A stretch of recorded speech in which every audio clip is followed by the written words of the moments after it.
Bonjour à tous, bienvenue aujourd'hui dans une vidéo consacrée au jeu de réflexe. Le jeu que nous allons mettre en place aujourd'hui a pour but de travailler des compétences transversales qui pourraient être transférables dans une action de karaté au point de vue kumité. Qu'est-ce que nous travaillons par ce jeu? Eh bien, trois choses fondamentales. Premièrement, la concentration tout simplement dans l'action. Deuxièmement, le dosage de ces gestes dans l'action également. Et enfin, troisièmement, la lecture de mouvement. Bien entendu, cela ne veut pas dire que parce que je suis capable de gérer un jeu avec une balle contre un mur, je serai capable de mieux gérer l'action d'un adversaire en combat. Mais ce qui est intéressant, c'est l'effort psychique à fournir et l'effort de concentration sur soi à fournir pour gérer cette balle qui rebondit sur le mur. En effet, parce que je développe une qualité de lecture, parce que j'apprends à rester calme dans une situation de réflexe stressante, parce que je me concentre mieux dans mon action, je vais avoir une attitude beaucoup plus, on va dire, professionnelle, beaucoup plus adéquate pour apprendre le kumité que si, par exemple, je n'ai pas développé ces qualités psychiques pour mon travail. Alors, ce jeu peut être fait à tout âge. Bien sûr, avec les plus petits, on va plutôt travailler sur des formes qui précèdent ce jeu. En effet, il est assez compliqué au début de jouer directement sur le mur si je n'ai pas une bonne lecture des trajectoires ou un bon dosage de mes actions. Je vais donc maintenant vous proposer une séquence évolutive d'exercices et petits jeux qui vont vous permettre, au fur et à mesure, de parvenir à faire le jeu réflexe présenté au début de la séquence. En fin de vidéo également, je vous montrerai un autre petit jeu à faire pour travailler les esquives.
Voilà donc une série d'exercices évolutifs pour parvenir à faire le jeu final. Il est évident qu'en fonction de l'âge de l'enfant, si on travaille avec les enfants, eh bien, les plus petits qui font encore de la psychomotricité vont souvent rester dans les formes assises ou travailler avec le rebond sur le sol.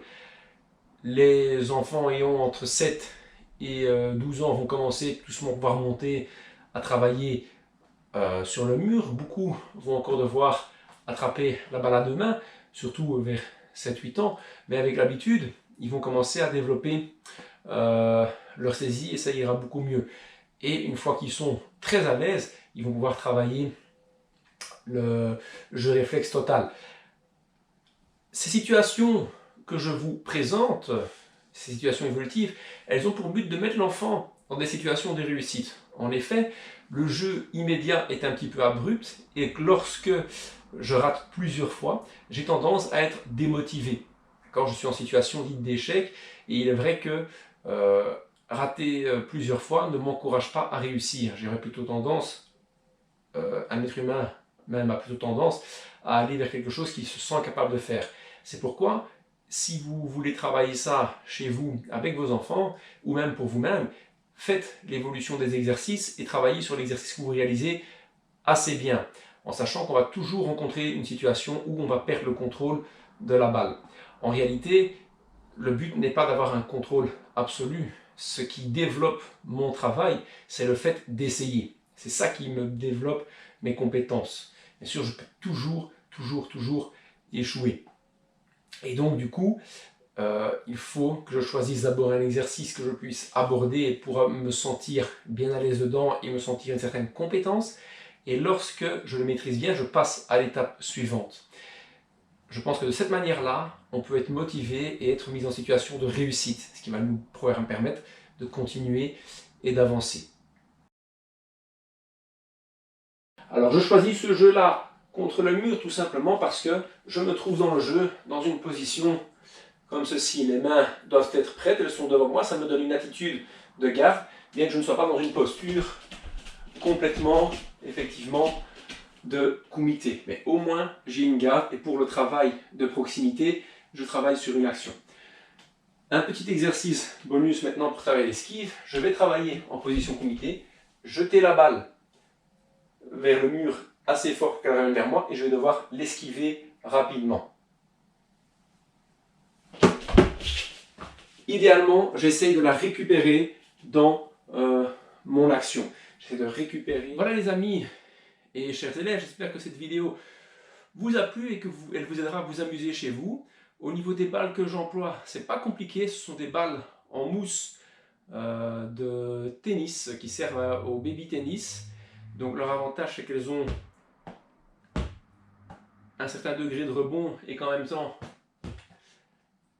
elles ne cassent pas tout ce qu'elles rencontrent sur leur passage. Essayez quand même d'éviter, et je montre un mauvais exemple là-dessus, d'avoir des objets près de l'endroit où vous allez vous entraîner, c'est toujours préférable. Pour la réalisation de cette vidéo, il n'y a aucun objet qui a été cassé, donc ouf, on touche du bois. Et ce genre de balle est facilement trouvable dans les magasins de sport pour un prix modique. Moi je les ai, ces balles-là, pour 2,50 € le lot de 2. Donc c'est pas trop cher pour faire un tas d'activités. Allez, bon entraînement!